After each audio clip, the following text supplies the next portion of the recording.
معجزہ ایک پردہ کی طرح ہوتا ہے جو حقیقت کو دیکھنے سے روکتا ہے۔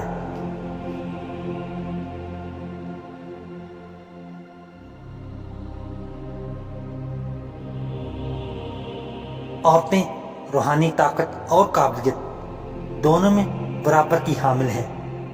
وہ روحانی نظم و نسق میں مردوں کے مساوی ہیں۔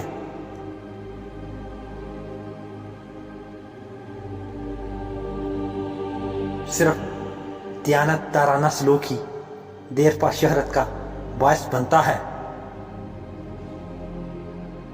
ہر آنے والے کو کچھ پیش کیا جانا چاہیے۔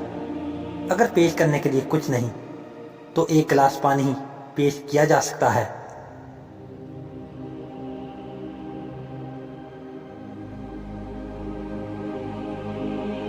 خود سے تنقید کرنا، خود سے جھگڑا کرنا 70 سال کی عبادت سے بہتر ہے۔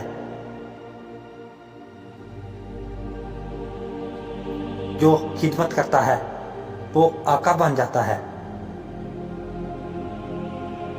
کسی کو دوسروں کی برائیوں کا انکشاف کرنے کے بجائے چھپانا چاہیے۔ کھانا بلا تفریق اور سب کو تقسیم کیا جانا چاہیے۔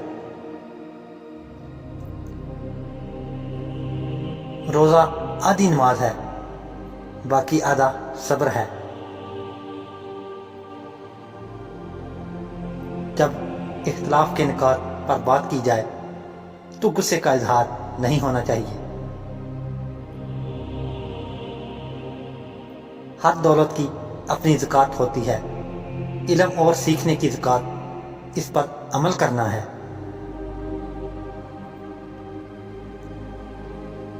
دعا کے وقت کسی گناہ یا اطاعت کا خیال دل میں لانے کے بجائے خدا کی رحمت پر نظر رکھنی چاہیے۔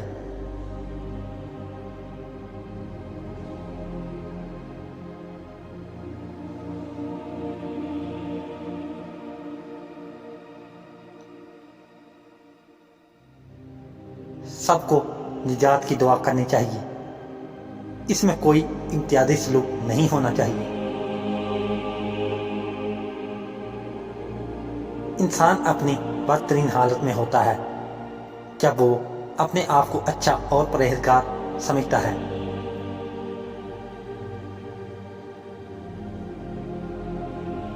دعا کا مقصد خود غرضی سے چھٹکارا حاصل کرنا ہے۔ جو انا مرکوز اور خود غرض ہے وہ روحانی طور پر کچھ حاصل نہیں کر سکتا۔